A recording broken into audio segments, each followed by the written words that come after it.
బాలకృష్ణ సతీమణి వసుంధర హిందూపురం వెళ్ళిందుల్లా ఇక అక్కడ బాలకృష్ణ చేసిన మంచి మంచి పనులే చెప్తూ మూడోసారి కూడా పక్క గెలుస్తాడంది. ఇంకా అంతేకాదుల్లా ప్రజల కోసం వాటర్ ప్లాంట్ ఓపెన్ చేసి మీడియాతో ఏం మాట్లాడిందో మీరే చూడండి.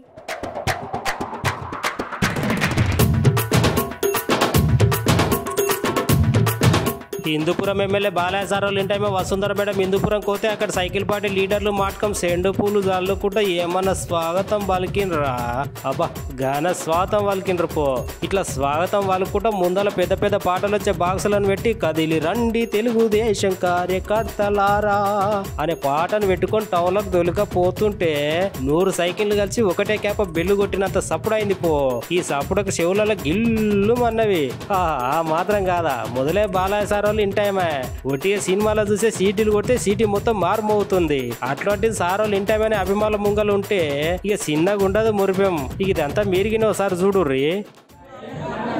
వాటర్ ప్రాబ్లమ్ సాల్వ్ అయిందండి. ఇప్పుడు మన హిందూపూర్ ప్రజలందరూ చాలా ఆరోగ్యంగా ఉండాలని వారికి బాలకృష్ణ గారు మోహన్ గారి సహాయంతో ఇక్కడ 40 lakhs ఖర్చు పెట్టి ఆరో వాటర్ తెప్పించారండి. ఇక్కడ మన వాళ్ళందరూ ఆరోగ్యంగా ఉండాలి, హెల్తీగా ఉండాలి, పిల్లలందరూ మంచి హెల్తీ వాటర్తో పెరగాలని వారు సపోర్ట్తో ఇవన్నీ జరిగాయండి.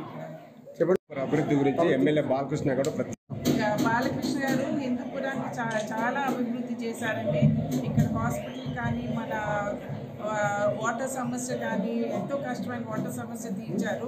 హాస్పిటల్ చాలా బాగు చేశారండి. అండ్ ఇప్పుడు healthy water drinking water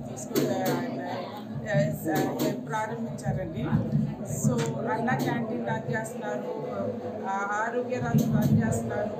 and cancer హాస్పిటల్లో చాలామందికి ఏదైనా ప్రాబ్లం ఉన్న వాళ్ళందరికీ క్యాన్సర్ హాస్పిటల్ ద్వారా ఫ్రీ ట్రీట్మెంట్ ఇప్పిస్తున్నారండి. సో